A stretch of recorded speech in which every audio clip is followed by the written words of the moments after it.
வணக்கம். தினசரி வானிலையும் அதனை சார்ந்த அறிவியலும். இன்று 2/1/2024 மார்கழி 17. ஒரு சிறிய இடைவெளிக்கு பிறகான நமது வானிலை விளக்கம் புதிய ஆண்டில் தொடர்கிறது.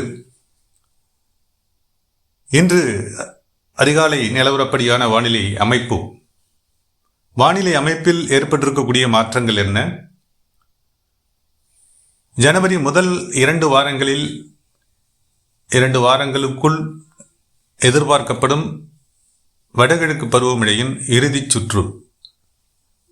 மழை பொழிவிற்கான வாய்ப்புகள் மற்றும் தீவிரம் எப்படி? வடகிழக்கு பருவமழை முடிவுக்கு வரக்கூடிய நாள் பற்றியான நமது கண்ணோட்டத்தினான வானிலை விளக்கம். வணக்கத்துடன் சி. அண்ணாதுரை. இன்றைக்கான வானிலை அமைப்பை பார்க்கலாம்.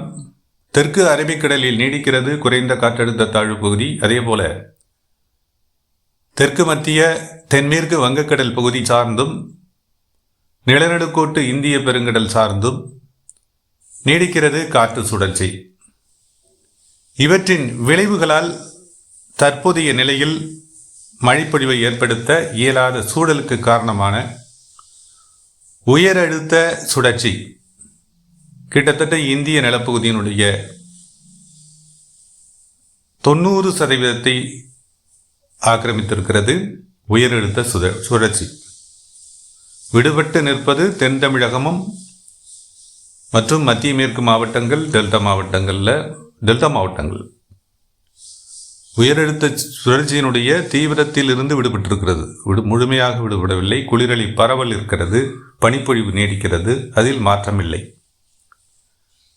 ஆனால் வடக்கு மாவட்டங்கள், சென்னை, திருவள்ளூர் உள்ளிட்ட வடக்கு கடலோர மாவட்டங்கள் மற்றும் வடக்கு மாவட்டங்களில் கடும் பனிப்பொழிவு, கடும் குளிர் நிலவுகிறது. இதற்கு மேலும் வடக்கே செல்ல செல்ல குளிரினுடைய தாக்கம் வலுத்து காணப்படுகிறது. ஆந்திரம், கர்நாடகம், மத்திய பிரதேசம், உத்தரப்பிரதேசம் என வடக்கு மாநிலங்களில் குளிரலை தாக்கம் அதிகரித்திருக்கிறது.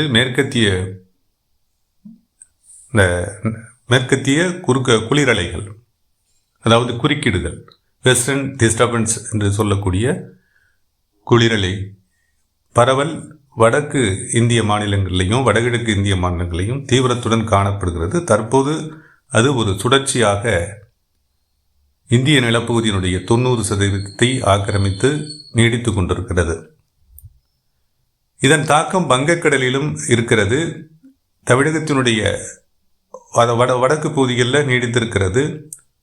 10 டிகிரி அச்சம் வரை இது ஓரளவிற்கு பரவி இருக்கிறது.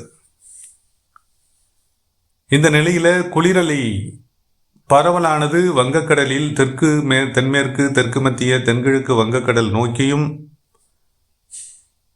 பரவல் ஏற்பட்டிருக்கிறது.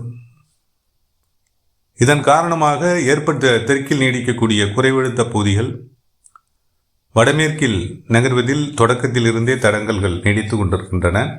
எனினும் குறைவழுத்த பள்ளங்கள் இன்னமும் தென்மேற்கு வங்கக்கடலில் இலங்கையை ஒட்டிய பகுதிகளில் நீடித்து கொண்டிருக்கு. இது இந்த சுழற்சிகளுடைய நகர்வில் ஓரளவிற்கு முன்னேற்றத்தை ஏற்படுத்தலாம் வரும் நாட்களில். எனவே வரும் நாட்களில் கிழக்கு காற்றினுடைய இணைப்பு ஏற்பட வாய்ப்பு இருக்கிறது. அந்த வானிலை இந்த அமைப்பில் நீங்கள் பார்க்கக்கூடிய இந்த வானிலை அமைப்பில் டெல்டா மாவட்டங்களுக்கு நோக்கி வரக்கூடிய, அதுக்கு வடக்கே உள்ள வடகடலோர மாவட்டங்களை நோக்கி வரக்கூடிய கிழக்கு காற்றை வடகிழக்கு குளிரலை வளிமண்டல மேலடுக்கில் தடுத்து நிறுத்துவதை நீங்கள் பார்க்கலாம். விளைவாக வளிமண்டல மேலடுக்கில், அதாவது 850 HPA என்ற அளவிலான வளிமண்டல மேலடுக்கு கிட்டத்தட்ட 1500 மீட்டர் உயரத்தில் உள்ள வானிலை அமைப்பு தான் இப்போது உங்களுக்கு காட்சிப்படுத்தப்பட்டிருக்கு. இதில் கிழக்கு காற்று டெல்டா மற்றும் அதற்கு வடக்கே உள்ள மாவட்டங்களை நோக்கி வரக்கூடிய கிழக்கு காற்றை தடுத்து நிறுத்துவதையும் விளக்கம் ஏற்பட்டு நீடிப்பதையும் பார்க்கலாம். அதே நேரத்தில் தென் கடலோரங்கள், தென் கடைக்கோடி மாவட்டங்களில் ஓரளவிற்கு கிழக்கு காற்று இணைப்பும் வடகிழக்கு குளிரலையுடன் இணைந்தே நீடிக்கிறது.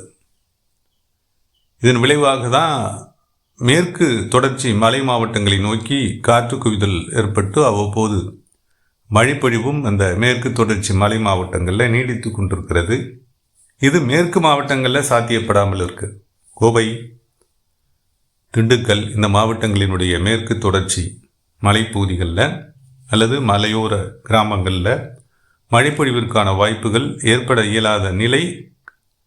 டெல்டா மாவட்டங்களில் கிழக்கு காற்று நுழைந்தால் மட்டுமே மேற்கு தொடர்ச்சி, அதாவது கோவை, திண்டுக்கல் இந்த மாவட்டங்கள் சார்ந்த மேற்கு தொடர்ச்சி மலைப்பகுதிகளில் மழைப்பொழிவை தீவிரப்படுத்த முடியும்.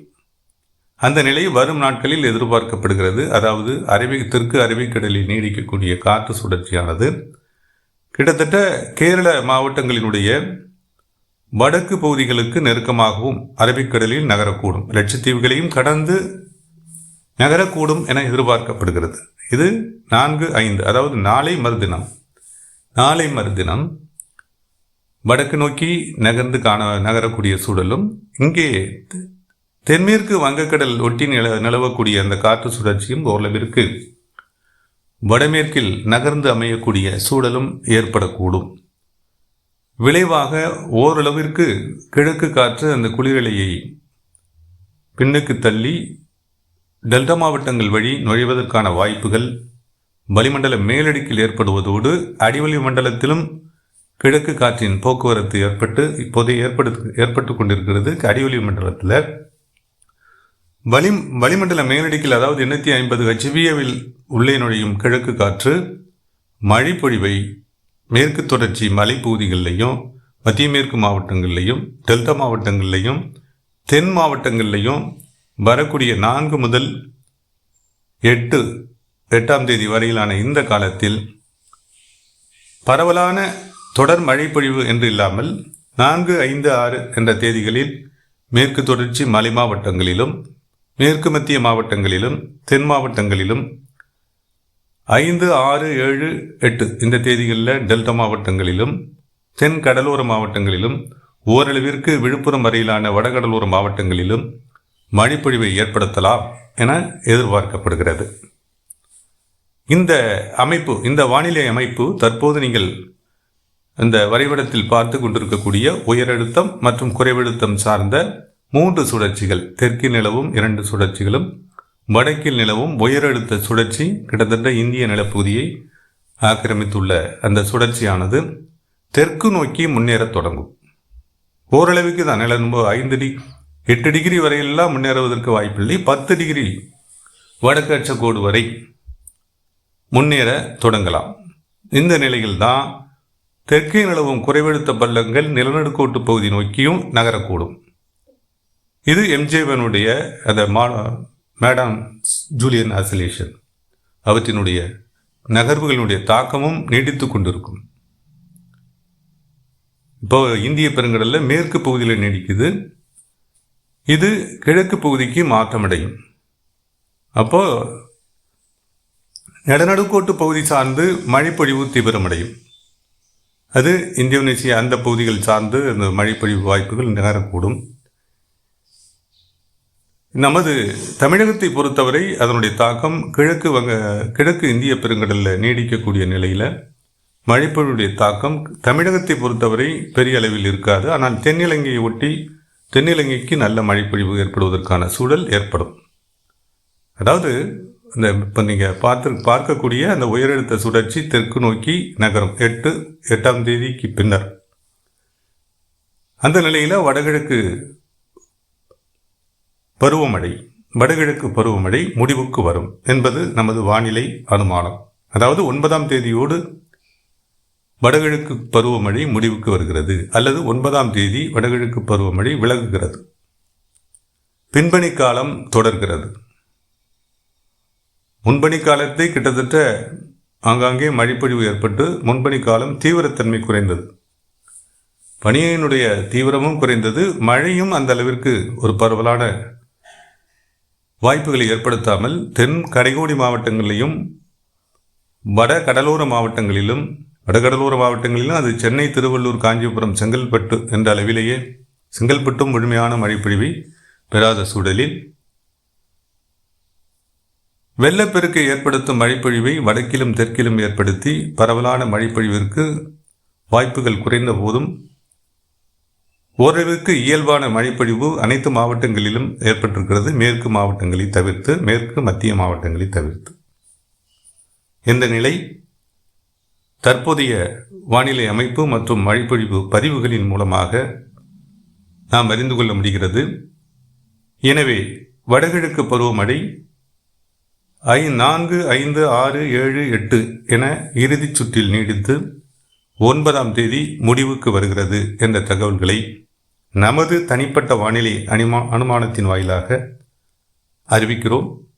தொடர்ந்து கண்காணிப்பும். தொடர்ந்து வானிலையில் ஏற்படக்கூடிய மாற்றங்கள் குறித்தான மற்ற வானிலை விளக்கங்களுடன் மற்றும் ஒரு வானிலை விளக்கத்தில் இணைகிறேன். தொடர்ந்து இணைப்பில் நீடித்தமைக்கு நன்றி.